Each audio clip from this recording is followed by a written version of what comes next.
दोस्तों, आजकल पीएम मोदी की अगुवाई में चलने वाली सरकार काटने में बिलीव कर रही है।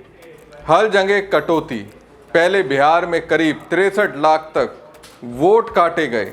अब खबर है कि किसानों को जो फायदा दिया था उसको भी सरकार काटने वाली है। पहले जिसे देकर उनसे वोट लिया गया, अब उसी फायदे से लाखों किसानों को दूर रखा जाएगा। मोदी सरकार के अचानक से लिए गए फैसले से 31 लाख से ज़्यादा किसान संदिग्ध हो गए। 31 लाख दोस्तों, किसान एक झटके में उनसे पूरा लाभ ही छीन लिया जाएगा। नमस्कार दोस्तों, मैं हूं प्रवीण सानी। दोस्तों, दिवाली से पहले केंद्र सरकार ने जो करने का फैसला लिया है वो 31 लाख से ज़्यादा किसानों के होश उड़ाने वाला है। 2019 में किसानों के लिए एक योजना लाई गई थी। 5 साल से ज़्यादा वक्त बीत गया। अब सरकार को आत्मज्ञान हुआ। जिनको किसान समझकर सिर आंखों पर बैठाया वो तो संदिग्ध है। केंद्र की ओर से चालू योजना के लाभार्थी है ही नहीं, वो पात्र ही नहीं है। और इसकी जांच ठीक उसी तरह हुई जैसे एसआईआर के दौरान वोटर वैध हैं या नहीं। सरकार ने बुद्धि से युक्त चूर्ण खाने के बाद अब फैसला लिया है। इसे पात्रता की लिस्ट से बाहर करेंगे। अगर सच में ऐसा हुआ तो सवाल यह है, जब योजना लागू की गई थी तो क्या उस दौरान जांच नहीं करनी चाहिए थी? जिन किसानों को वो लाभार्थी मान रहे थे, उन्होंने लाभार्थी बनने के लिए कौन सा रास्ता अपनाया? अब सोचिए, 5 साल से वो सरकार से लाभ ले रहे थे जिसके लाभ के काबिल वो थे ही नहीं। सोचने लायक बात है। इसमें सच्चाई है तो फिर लाखों किसानों के अधिकारों से खिलवाड़ हुआ है। गजब ही तरीके से देश चल रहा है। पिछले 11 सालों में देश की विदेश नीति का कचुम्बर निकल गया है। पिछले 11 सालों में स्वास्थ्य सेवाओं का बंटाधार हो गया है। पिछले 11 सालों में आंतरिक सुरक्षा के मामले में हम फ्लॉप हो रहे हैं।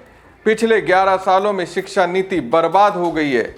पिछले 11 सालों से सरकार की आर्थिक नीति से जनता बेहाल है। छोटे से मझोले उद्योग तबाह हो गए। 3-4 बड़े उद्योगपति मालामाल हो रहे हैं। हर मोर्चे पर सरकार की नाकामियां दिख रही हैं। ये नाकामियां दोस्तों कागजों पर नहीं है बल्कि जमीन पर खिल रही हैं। अब इन्हीं नाकामियों में से एक है प्रधानमंत्री किसान सम्मान निधि योजना। सरकार ने 31 लाख से ज़्यादा लाभार्थियों को संदिग्ध मामलों के रूप में चिन्हित किया है। दावा किया जा रहा है यहाँ पति और पत्नी दोनों एक साथ नगद राशि का लाभ हासिल कर रहे थे। मेरा सवाल यही है कि सरकार 5 साल से क्या कर रही थी? 2019 में ये योजना शुरू की गई थी, याद है ना आपको? चुनाव की घोषणा होनी थी, उससे पहले बैंक खातों में पॉपअप होने लगे थे पैसे किसानों के। 21वीं किस्त अब जारी होने वाली है। अब जाकर केंद्रीय कृषि और किसान कल्याण मंत्रालय कहने लगा कि हमने जांच की है, और उसके बाद खुलासा हुआ 31 लाख 1,000 मामलों में से 19 लाख 2,000 लाभार्थियों का वेरिफिकेशन पूरा हुआ। इसमें से 17 लाख 87,000 यानी 93.98% लाभार्थियों के पति पत्नी होने की पुष्टि हो चुकी है। दोस्तों, कृषि मंत्रालय ने अब राज्यों को पत्र लिखकर 15 अक्टूबर तक वेरिफिकेशन प्रक्रिया पूरा करने को कहा गया है। दोस्तों, आपको बता दें कि भूमि धारक किसान परिवारों की आर्थिक ज़रूरतों को पूरा करने के मकसद से शुरू की गई पीएम किसान योजना के तहत केंद्र सरकार हर साल 3 किस्तों में 6,000 रुपये किसानों के बैंक अकाउंट में ट्रांसफ़र करती है। हालांकि इस योजना का लाभ हर किसान परिवार के एक ही सदस्य उठा सकता है।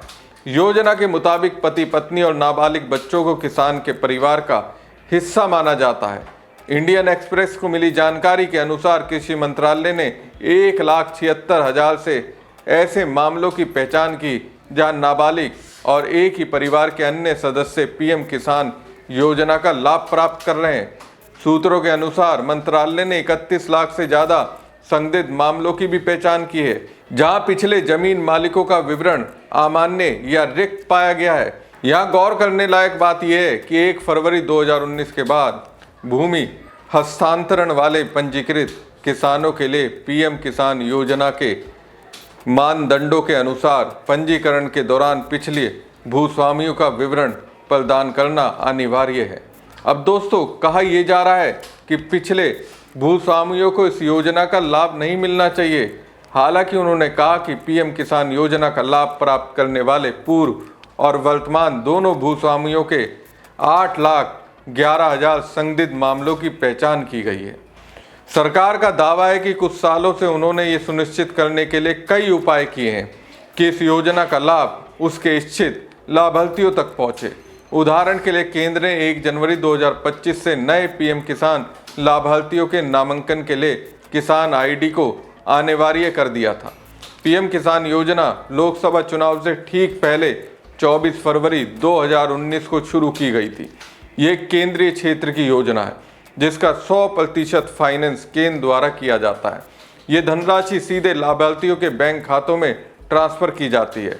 प्रधानमंत्री नरेंद्र मोदी ने 2 अगस्त 2025 को वाराणसी से पीएम किसान योजना की 20वीं किस्त जारी की थी। इस चरण में देश भर के 9 करोड़ 70 लाख से ज़्यादा किसानों को पीएम किसान की राशि ट्रांसफर की गई। लेकिन सवाल यह है कि कौन पात्र और कौन अपात्र, इसकी पहचान करने में इतनी देरी क्यों हो गई। 5 साल का वक्त इतना छोटा नहीं होता। 5 साल में 60 महीने और 60 महीने में 2190 दिन होते हैं। इतने दिन में सरकार को अब खबर लगी है। जिन्हें वो किसान सम्मान निधि योजना का लाभ दे रहे हैं उनमें 31 लाख से ज़्यादा मामले संदिग्ध हैं। ये ठीक वैसे ही है दोस्तों, बिहार में कराए गए SIR जैसा। मुझे जो दिखता है वहाँ SIR से पहले भी चुनाव आयोग ने वोटरों की पहचान के लिए सर्वे कराया था, लेकिन उस दौरान चुनाव आयोग को ये भनक नहीं लगी कि वोटर बांग्लादेशी हैं या फिर मर गए हैं या फिर किसी और राज्य के मतदाता हैं। उस समय चुनाव आयोग बेफिक्री से वोट ID जारी कर देता था, लेकिन 1-2 महीने बीतने के बाद एहसास होने लगता है हो ना हो ढेर सारे बिहार के वोटर वोट डालने के लिए लायक नहीं है। चुनाव आयोग को आत्मज्ञान होता है। कईयों ने फर्जी तरीके से आधार कार्ड और वोटर कार्ड बनवाए हुए हैं। इसी के बाद अचानक से बिहार में SIR कराने का फैसला लिया जाता है और एक झटके में 63 लाख वोट काट दिए जाते हैं। अब अचानक से पीएम मोदी कृषि मंत्री शिवराज सिंह और उनके मंत्रालय को दिखा 31 लाख से ज़्यादा किसान सम्मान निधि योजना के लिए संदिग्ध हैं, तो इसे क्या कहेंगे। सरकार किस तरह से चल रही है वो भी आप समझिए।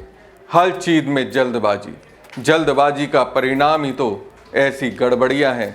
वोट पाने के लिए बीजेपी इस तरह की योजनाएं जल्दबाजी में देश में लागू करती है और फिर वोट मिलने के बाद उसी बीजेपी को अपनी ही योजना में गलतियां दिखने लगती हैं। तो इसे क्या कहेंगे, कमेंट बॉक्स में कमेंट कर जरूर बताएं। साथ ही पेज को ज़्यादा से ज़्यादा लाइक और शेयर कीजिएगा। धन्यवाद।